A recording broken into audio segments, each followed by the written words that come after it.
सोना गाची की रातें पार्ट 41। शबाना ने खाने की मेज पर बैठते हुए भाभी से पूछा, आज घर में सब चुप चुप से हैं, खैरियत तो है ना भाभी?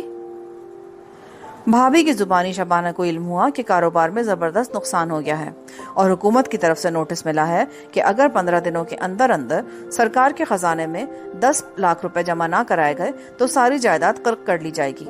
अगर जायदाद की कर्की से भी हुकूमत की मतलूबा रकम पूरी ना हुई तो जेल की हवा खाना पड़ेगी। शबाना बेइंतहा परेशान हो गई।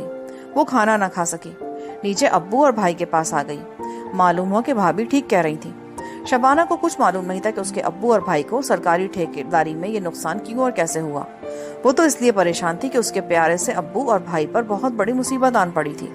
उस जमाने में 10 लाख की रकम कोई मामूली रकम नहीं थी। अब्बू और भाई के चेहरे उतरे हुए थे। अब्बू तो बार बार पानी पी रहे थे। शबाना ने उन्हें हौसला देना चाहा तो वो बोले, बेटी, ये कोठी और शहर वाला मकान बेचकर भी 6-6.5 लाख रुपयों की जरूरत होगी। हाय हाय, बैंक भी हमारा एतबार करने को तैयार नहीं है। अब तो जफर को अमेरिका फोन करना पड़ेगा। इस मुसीबत में शायद वही हमारी कुछ मदद कर सके। वॉशिंगटन में आजकल उसका लाखों डॉलर का कारोबार है। हम सिर्फ उसी से कर्जे हसना लेंगे।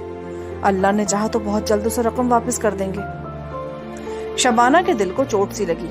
वो नहीं चाहती थी कि जफर जैसे आदमी का एहसान लिया जाए, मगर वो इस पोजीशन में नहीं थी कि अपने अब्बू और भाई को इस इरादे से बाज रख सकती। उनके पास इसके सिवा कोई दूसरा चाराकार भी नहीं था। 10 लाख की रकम उन्हें कोई भी कर्ज नहीं दे सकता था। उसी रोज जफर को वाशिंगटन फोन किया गया।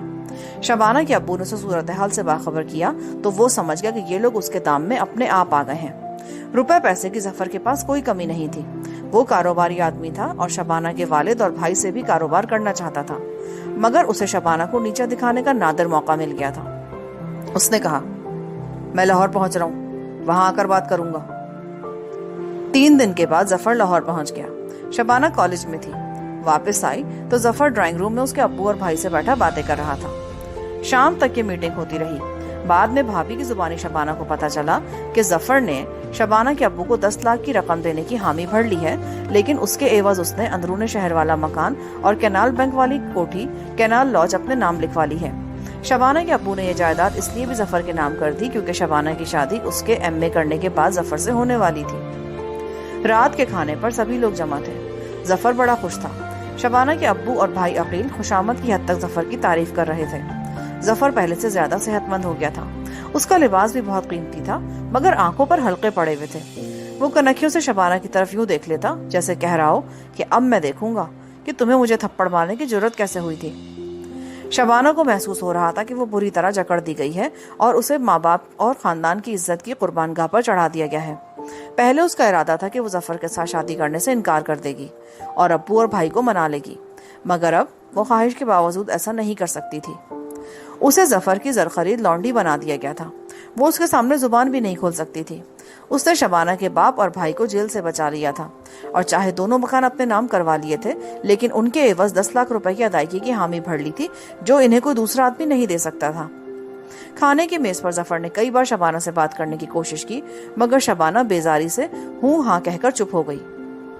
खाने के बाद शबाना लॉन में अपनी भाभी के पास बैठी जूस पी रही थी कि जफर अमरीकी पतलून कमीज में सिगरेट मुंह में दबाए आन हाजिर हुआ। हाय लेडीज। शबाना को उसका तर्ज तखातुब जहर लगा। भाभी आहिस्ता से मुस्कुराती हुई उठकर अंदर चली गई, क्योंकि बहरहाल शबाना और जफर की मंगनी हो चुकी थी और अब तो शादी लाजमी बन गई थी। जफर आराम कुर्सी पर धप से बैठते हुए बोला, यहाँ गर्मी ज्यादा है, वॉशिंगटन में मौसम इतना गर्म नहीं होता। शबाना खामोशी से जूस का गिलास हाथ में थामे सामने देखती रही। जफर ने जरा आगे झुककर कहा, मैं चाहता हूँ अगर मौसम बहार में तुम मेरे पास वॉशिंगटन आ जाओ तो। शबाना ने अब भी कोई जवाब नहीं दिया। जफर ने सिगरेट घास पर फेंक कर पांव से मसल दिया। अब तुम्हें वॉशिंगटन आने से कोई नहीं रोक सकेगा। वैसे मैं नहीं चाहता कि तुम एमए के फाइनल ईयर का इम्तिहान दो, इसकी जरूरत नहीं है। शबाना के कान गर्म हो गए। वो अंदर ही अंदर खोलने लगी। आखिर वो रह ना सकी और उसके मुंह से निकल गया, तुम कौन होते मुझ पर हुक्म चलाने वाले? मैं एमए करूं या चाहे ना करूं? जफर एकदम उठ खड़ा हुआ और दांत चबाते हुए बोला, मैं कौन होता हूं? ये अपने बाप से जाकर पूछो। तुम एमए नहीं करोगी। ये कहकर जफर तेज तेज कदम उठाता लॉन से चला गया। शबाना की आंखों में आंसू आ गए। वो अब्बू जान से क्या पूछती? उसे तो सब कुछ मालूम था। उसे अपने जिस्म के साथ लिपटी हुई जंजीरों की झनकार सुनाई देने लगी थी। ये वो जंजीरें थी जिनको शबाना जिंदगी भर नहीं तोड़ सकती थी। जफर वापस चला गया। उसी हफ्ते जफर ने 10 लाख रुपए बैंक के जरिए भिजवा दिए। उस रोज घर में हर कोई खुशखुर्रम था। अब्बू को तो जैसे नई जिंदगी मिल गई थी। उनके पांव जमीन पर नहीं टिकते थे। भाई भी बेहद खुश थे। उसी रोज रकम सरकारी खजाने में जमा करा दी गई और शबाना के अब्बू और भाई तबाही के गड्ढे में गिरते गिरते बच गए। जफर ने वॉशिंगटन पहुंचकर रुपए भेजने के बाद शबाना के अब्बू को लिख भेजा कि वो जल्दी शादी करना चाहता है।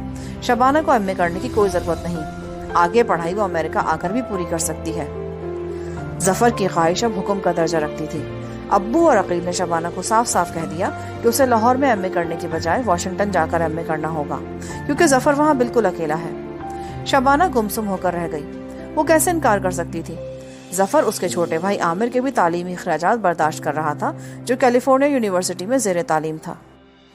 शबाना ने अपने आप को बाप और भाइयों पर कुर्बान कर दिया और अब्बू से कहा कि वो जब कहेंगे वो कॉलेज जाना छोड़ देगी। जफर को टेलीफोन किया गया कि वो शादी के लिए कब लाहौर आ सकता है। उसने 6 माह बाद की एक तारीख दे दी। इस एतबार से शबाना की शादी का दिन पक्का हो गया। उस रात शबाना अपने बिस्तर में बहुत रोई। उसे अपनी अम्मी और बहन याद आई, जो अगर जिंदा होती तो शायद हालात की ये शक्ल ना होती। फिर उसे राहिल का ख्याल आया, मगर राहिल तो ख्याल परस्त थेवला था। वो कौन था, कहाँ से आता था, कहाँ चला जाता था? शबाना को कुछ इल्म नहीं था। वो उससे क्या तवक्को लगा सकती थी, और अगर वो चाहता भी तो शबाना की कोई मदद नहीं कर सकता था। वक्त गुजरता चला गया। नदीम इस अरसा में नजमी की तलाश में कराची जा चुका था। वो सीधा जमान के होटल गया।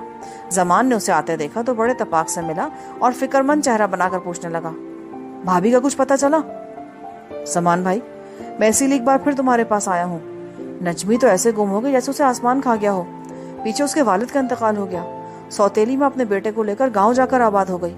आखिर वो कब तक रिश्तेदारों और मोहल्ले वालों के ताने सुन सकती थी? मैंने तो सोचा कि यह मामला पुलिस को दे दूं। जमान चौकस हो गया। नदीम, मेरे दोस्त, मेरे भाई, पुलिस वालों को केस देने से बड़ी बदनामी होगी, और फिर तुम्हारे पास कोई सबूत भी तो नहीं है कि नजमी यहाँ से गुम हुई है। देखो ना, मैं कारोबारी आदमी हूँ। अगर पुलिस मुझसे आकर पूछेगी तो भाई मुझे अपना कारोबार बचाने के लिए यही कहना पड़ेगा कि मैंने उस नाम के औरत को कभी देखा तक नहीं। पुलिस तुम्हें भी घसीटती फिरेगी। फिर तुम नजमी को अगवा करके लाए थे, तुम पर भी केस चल पड़ेगा। बहुत सी बातें तुम्हें सोचना होंगी। उसके बावजूद कोई ये गारंटी नहीं है कि नजमी बरामद भी कर ली जाएगी। नदीम कुछ देर चुप रहने के बाद बोला, मुझे तो ऐसा लगता है कि नजमी को इसी होटल के किसी आदमी ने अगवा किया है। जमान ने मेज पर मुक्का मारते हुए कहा, खुदा की कसम, अगर मेरे होटल का कोई आदमी तुम्हारी तरफ या तुम्हारी बीवी की तरफ मैली आंख से भी देखे ना, तो मैं खड़े खड़े उसकी आंखें निकाल दूं, उसकी खाल खिंचवा दूं। नहीं मेरे दोस्त, ये काम किसी बाहर के आदमी का लगता है।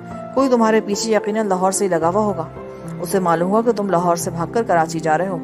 वो मौके के इंतजार में रहा। जो ही नजमी भाभी अकेली होटल से जरा दूर गई, उस आदमी ने उसे वहीं दबोच लिया। इतने दिन हो गए हैं, ये किसी तजुर्बेकार गैंग का ही काम हो सकता है। मेरा कोई आदमी ऐसा करता तो जरूर कुछ दिनों के लिए वो यहाँ से गैर हाजिर हो जाता, जबकि ऐसा नहीं है। मेरे सब आदमी इसी होटल में मौजूद हैं। नदीम चुप हो गया। वो क्या कह सकता था? उसे तो जमान के सारे आदमियों की पूरी तरह से शनाख्त भी नहीं थी। वो इसी होटल में ठहरा था। इसी होटल के कमरे में उसकी शादी होने वाली थी कि आसमान से जैसे बिजली गिरी और हुजला उर्सी बर्बाद हो गया। दुल्हन गायब हो गई। उसे जमीन खा गई या आसमान ने निगल लिया। नदीम शिकस्ता दिल लिए देर तक अपने कमरे के पलंग पर बैठा नजमी को याद करता रहा कि खुदा जाने वो बदनसीब लड़की कहाँ होगी। अपने आप को वो नजमी की तबाही का जिम्मेदार ठहराने में हक बजानिब था। अगर वो उसे मजबूर ना करता तो नजमी कभी उसके साथ घर से ना भागती। उसने नजमी को मजबूर किया था, लेकिन वो तो शादी करके फौरन वापस माँ बाप के पास जाना चाहता था। मगर हमारे मुआशरे में किसी लड़की का घर से भागना कोई मामूली बात नहीं होती, और ये मामूली बात थी भी नहीं। नजमी ने बहुत बुरी हिमाकत की थी कि नदीम की बातों में आकर अपने घर से भाग खड़ी हुई थी। नौकर नदीम के लिए खाना ले आया। नदीम को भूख तो बिल्कुल नहीं थी, मगर जिस्मो जाकर रिश्ता बरकरार रखने के लिए थोड़ा बहुत खाना जरूरी था। नौकर खाना रखकर जाने लगा तो नदीम ने यूं ही उससे पूछा कि इस होटल में कितने नौकर काम करते हैं। उसने थोड़ी सी तादाद बताई। नदीम को इन आदमियों का ख्याल आया जो नजमी से उसके निकाह के वक्त बतौर गवाह अचकने पहनकर सरों पर टोपियां जमा कर आए थे। वो भी जमान के अपने ही आदमी थे।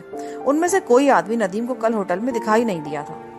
उसने नौकर से पूछा, जमान साहब के अपने आदमी भी होटल में ही रहते हैं? साहब जी ये तो मुझे नहीं मालूम जी। नौकर कमरे से निकल गया।